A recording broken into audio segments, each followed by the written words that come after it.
Shedeur Sanders was officially selected in the 2025 NFL Draft, but for the Colorado quarterback, it didn't happen until the 5th round.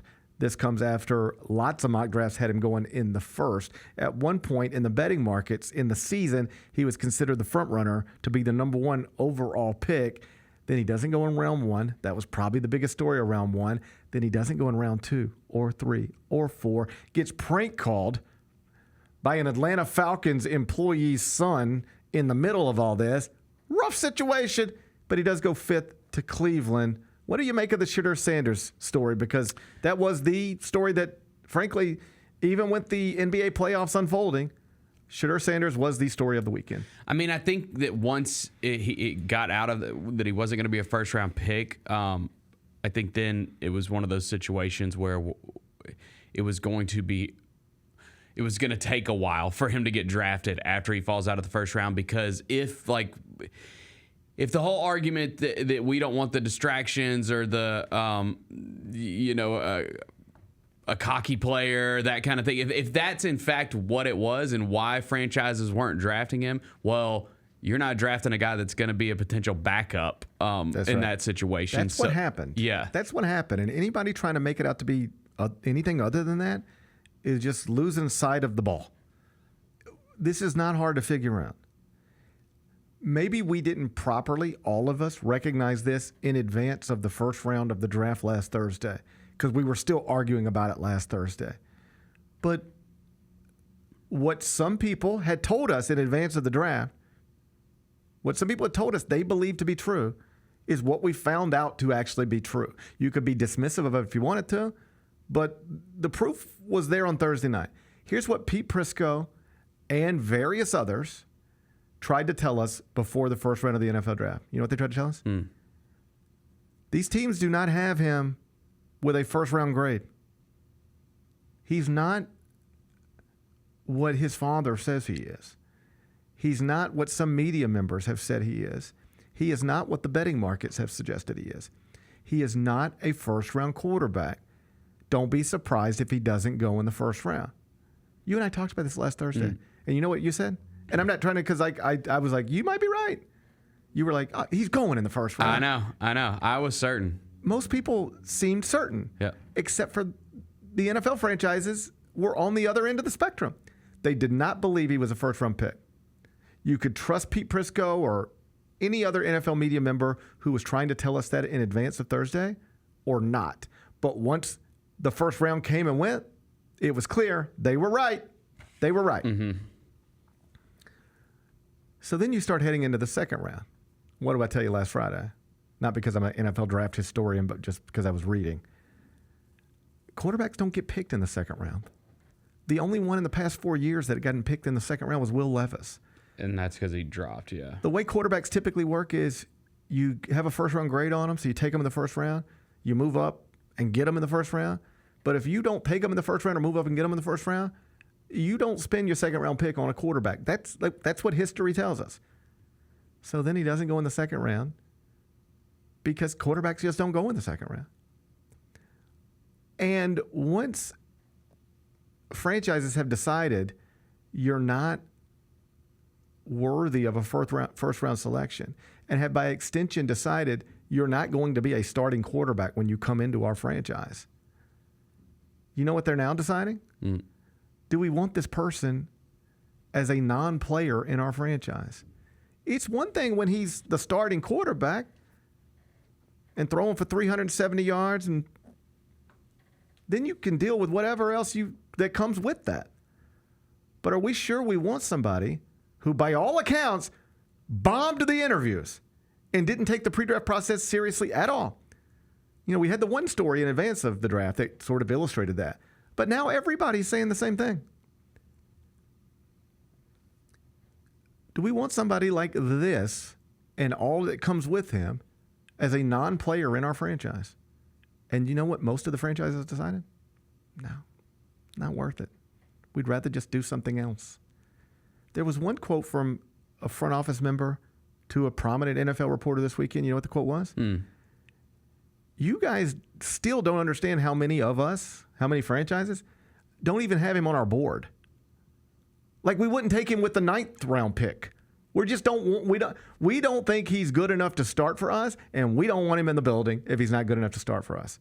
And just so we're clear, it's not about race. I am happy to fight that fight whenever. Beyonce and the CMAs, let's fight. I'll fight with you on that one. This isn't that.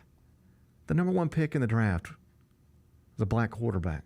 The number 2 pick in the draft was his black teammate. Most picks in the draft are black men.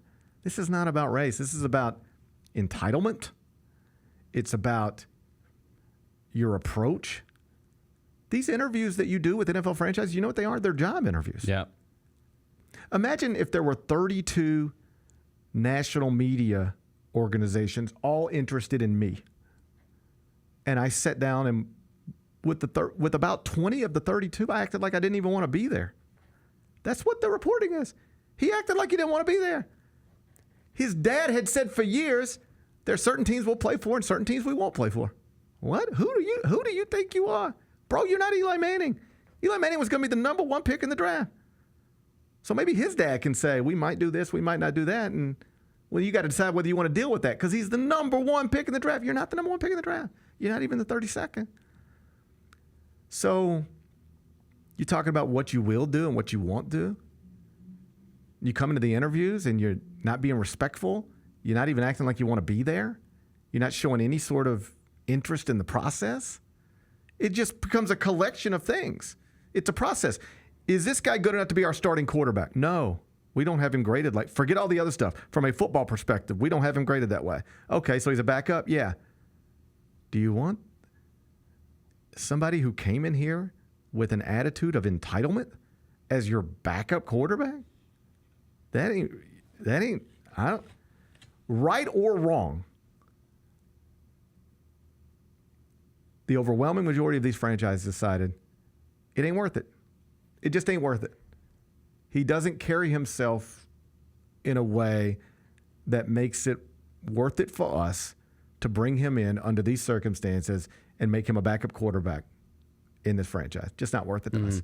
So we're just not even going to get involved. Ultimately, Cleveland did, and maybe they'll look like geniuses someday because he does grab the starting job 6 games into this season, 11 games into this season, 4 games into next season, and you're like, oh, wow, they were the franchise that looked past all the bullshit and decided we're just going to focus on the talent, and maybe he's not a first-round talent, but he's better than a fifth-round talent. If we can get him in the 5th round, we're going to. Maybe that's the way this plays out. If so, that's awesome. But if you want to know why what happened this weekend happened, it ain't because of race. And it's not entirely because of his skill set. It starts because of his skill set. And then the way that he conducted himself in the pre-draft process damaged him. You can argue if you want that it shouldn't have. I'll listen to that. But what you can't argue is that it didn't. It clearly did. Now, I want to be clear, too. I do think that they're wrong. Like, I think he's going to well outperform where he's drafted. They might be wrong. I am totally open to that. And I want them to be wrong. That young man had a rough weekend. That's a humbling experience. He might have played a role in creating it. But I did think in real time, the way he handled the disappointment, the very public humiliation, not to mention getting prank called by the son of a weird Falcons coach. I mean, the way, if you guys don't know how that happened, Shedeur had like a special line. Like, you know. Yeah, you have your NFL phone and you have your regular phone. Like my phone number has been the same for 20 years. Yeah. All right? Everybody in the world has this phone number, unfortunately. So you get a dedicated line where it's just like, just the NFL franchises have this phone. So when this one rings, it's coming from, it ain't my buddy from high school. When this phone rings, the only people who have this are NFL franchises. This is the one I got to keep on me. Well, one of the Falcons coaches had that number like just in a file on an iPad. His college-age son saw it, got Shedeur Sanders' number, and then called him and was like, hey, this is the New Orleans Saints. You ready to be a Saint? And like, that's cruel. Yeah. I get it. I was young and stupid once too. Old and stupid sometimes as well. Yeah, but you're going to regret that. I think he already does. Yeah. Yeah. You know. But I thought Shedeur handled that well. He was like, I understand, People do dumb stuff sometimes. I thought the way Shedeur handled the stuff, everything that happened to him this weekend, at least what I saw, I thought he handled it in a pretty mature way. Seemed to keep his head up and stay positive, and even told the Browns, thank you for the opportunity. That's all I need is an opportunity. I think he said all the right stuff now, but it doesn't sound like he said all the right stuff in the months and weeks leading up to the draft. And it cost him dearly on draft night. And it might be a lesson for any other prospect. You are only as good as your problems. You better be better than your problems. I had a basketball coach tell me this one time, SEC basketball coach. Kicked the kid off the team. Brought him at the end of the season and was like, hey, you got to go. You got to transfer out of here. And the guy was like, coach, but like, can I? No, you're just not.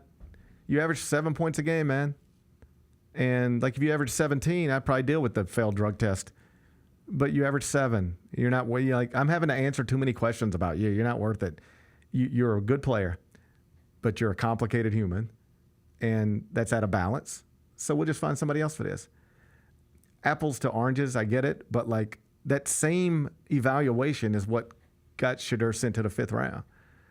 You're a good player, but you're not great. At least we don't see you that way. Not yet. If you were, how about this? People evaluate Cam Ward, and they evaluate him as a football player first, and then all the other stuff helps. But the football player first. If Shedeur Sanders was evaluated by NFL franchises as like, he's got to be a top 5 pick, top 2 quarterback, then some of the other stuff you look past, and you're like, yeah, we do want to deal with that because you can't pass on the talent. The talent wasn't enough to make people be unbothered by the lack of serious approach, by the sense of entitlement, by the lack of maturity in the interview process. The talent wasn't enough to offset all that stuff. And so this is what happens. Hopefully he learns from it. Other people should as well. I hope this ends up being a wonderful story where he outperforms all the expectations that are